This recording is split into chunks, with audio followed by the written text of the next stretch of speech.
What's up, Primes? Prime Mike Tyson or not prime Mike Tyson? That is the question, but what is the answer? That's what we keep talking about, don't we? So, I'm just going to have a quick run through his career. I'm only going to start his career, though, at his a championship level.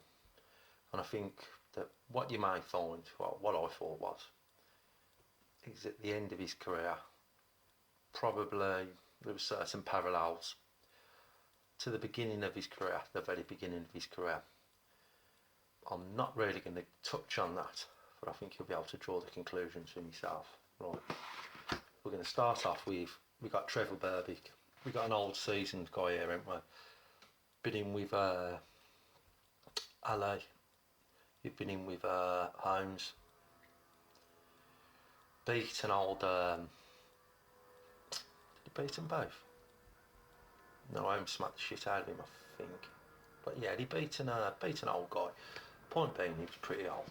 Then we got James Banecrusher Smith to unify the title. Well, a unification fight with the titles. Smith was pretty good. I think he was coming off the back of an win against Witherspoon. That gaping allegations were surrounding Witherspoon, I think, at this point, and he pretty much collapsed in the early in that fight. I remember watching that when it was still free to watch. Saturday morning when I was a kid. Won that anyway by a Uday. Smith, was he the originator of the Klitschko hug? Don't know. Which is something to think about anyways. He's not like Floyd or Vlad are the first people ever to employ the hug tactics. But Smith never got any love for it either, did he? Then we got Pinkland Thomas, former champion. Don't know a great deal about Thomas, to be fair, but Tyson knocked him out in 6, and I thought Thomas put up a decent fight, to be honest, but there again, another old guy. We got Tony Tucker, who was decently rated and ranked, but to be honest with you, my bad, I haven't really looked up on Tucker. All I know is that he made look pretty ordinary. Then we had Tyrell Biggs. He turned professional in 84, I think. Tyson knocked him out. He beat Tyson in the run up to the Olympics, which I think you all know anyway. But yeah, not too bad. Then next up we got another defence of the unified belt against Larry Holmes. I mean, yeah, Larry was knocking on a bit. For me, Larry looked like he was, the way he was using the jab, and as Tyson was moving in, he was trying to catch him with an uppercut. But at that point in both of the careers, Holmes didn't look like he was good enough or had the right skill set to defeat Tyson at that time. My personal view is that maybe that even at his best he wouldn't have been able to deal with that Tyson at that point in time, out his speed and his ferocity. Then we got Tony Tubbs, one of my favourite Tyson knockouts, KO2. Then we got Spinks for the lineal title. And Spinks used to be an elite fighter.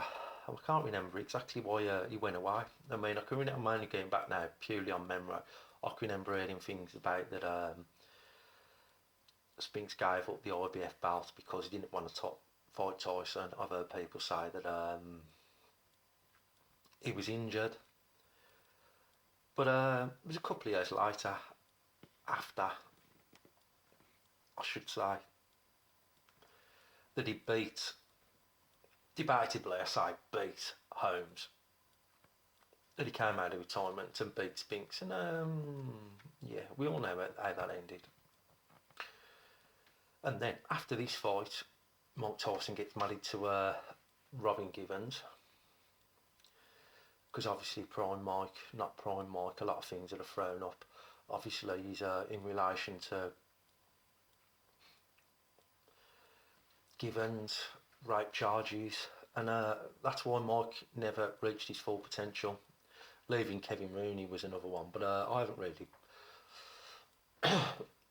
I'm not really going to base a lot on that really, because has Rooney ever done anything since he left Tyson? No, he hasn't really, has he? So I can't really see how that can be a major factor in whether Tyson would have been better, Tyson would have been worse. Because as far as I'm concerned, people might disagree, but it seemed to me that Cuss actually thought that Tyson was had a better grasp of the Cuss way of doing things than anybody else. So, but anyway, yeah. So it's Spinks, gets married to Gibbons, then it's Bruno. Bruno KO's Bruno in 5, then he KO's Williams in 1 round. Right. I'm going to class this as the first part of Mike Tyson's career.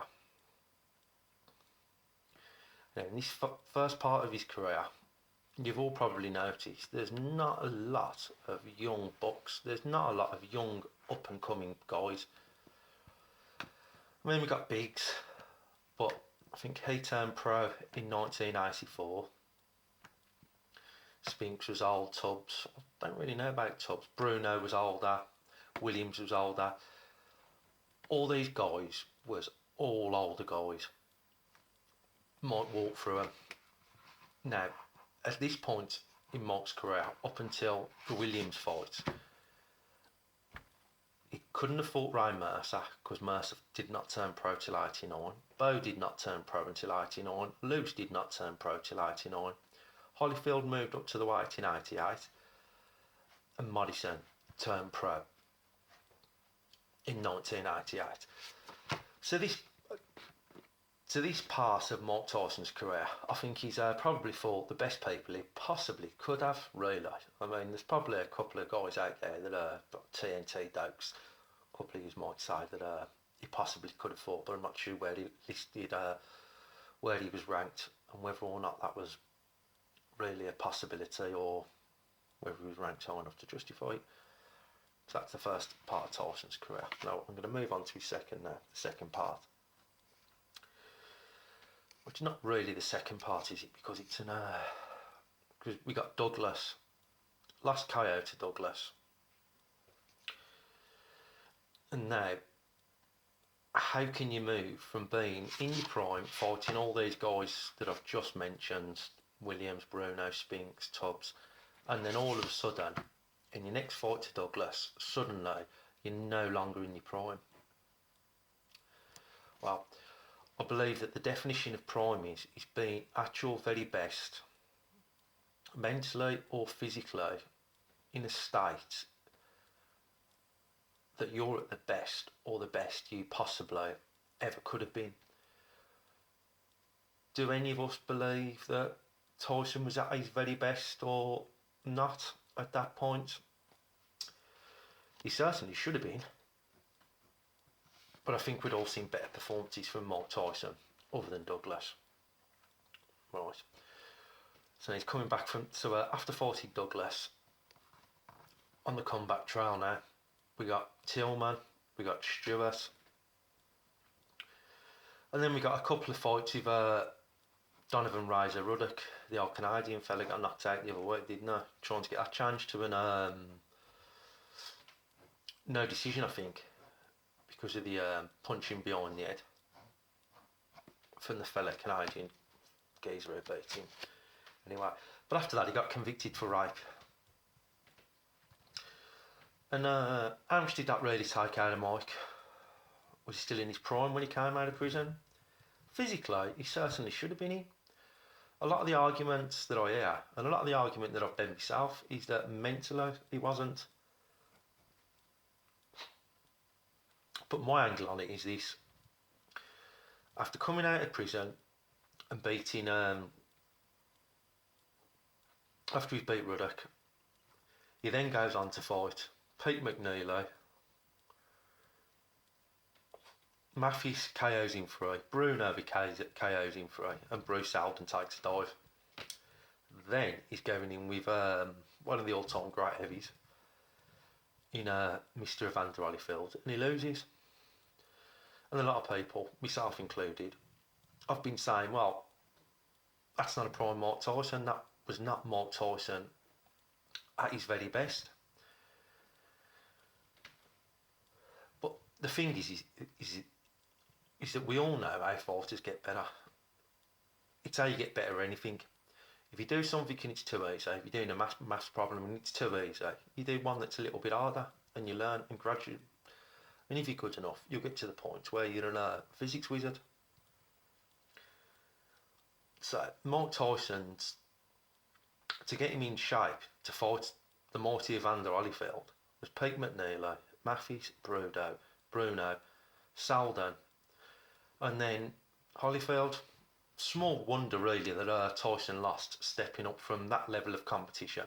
As my good friend pointed out to me earlier, Mr. Robinson, please, was that he only took that fight because he thought he was shot, he'd had his heart problems. And I think that's a very strong possibility that he thought it was going to be another cakewalk, but it turned out it wasn't a cakewalk, and Holyfield did not fall over like everybody else in front of him. So in retrospect of that, the four names that I've just mentioned, not really ideal, were they?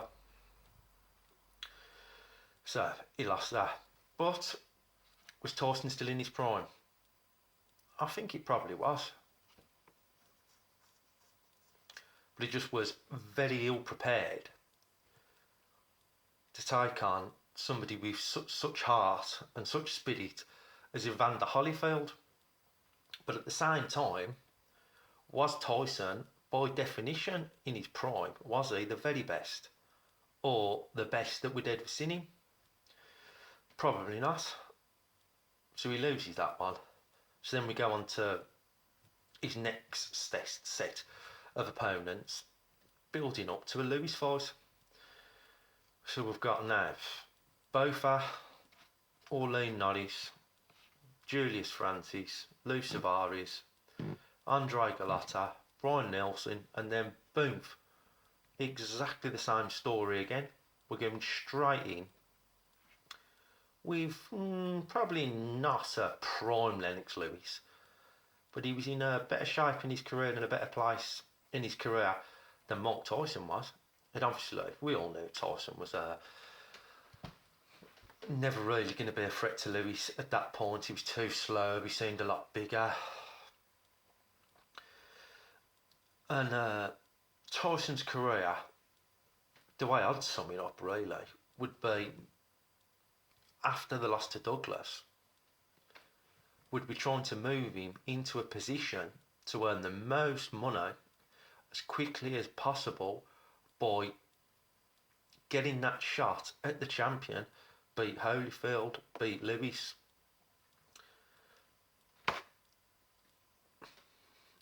And and after that we've got like Etienne. Did he fight Etienne? Williams and McBride, which he lost both by KO. And I just think Mike Tyson, rather than talking about him failing at every major obstacle that was set in his way, I think really we should be talking about the way that his career was managed, and rather than talking about whether it was a prime Mike Tyson or not. I mean, how many fighters do we know who'd be that good to come out of prison after 3 years, beat up Pete McNeely, Buster Matthews Jr., Bruno, Salden? We didn't even have to beat half of them up, did they? And then take on Evander Holyfield. He might as well have not bothered really, because all it was about was fitness and a bit of a moving target. Same scenario with Lewis. So it just seems to me that prime or not prime, I think the issue should be is how badly managed Mike Tyson's career was. And lack of heart, yeah. Well, if you're going to fight geezers who don't hit your back 6 times in a row before you fight Lewis, then yeah, you're not going to be in condition for a good fight.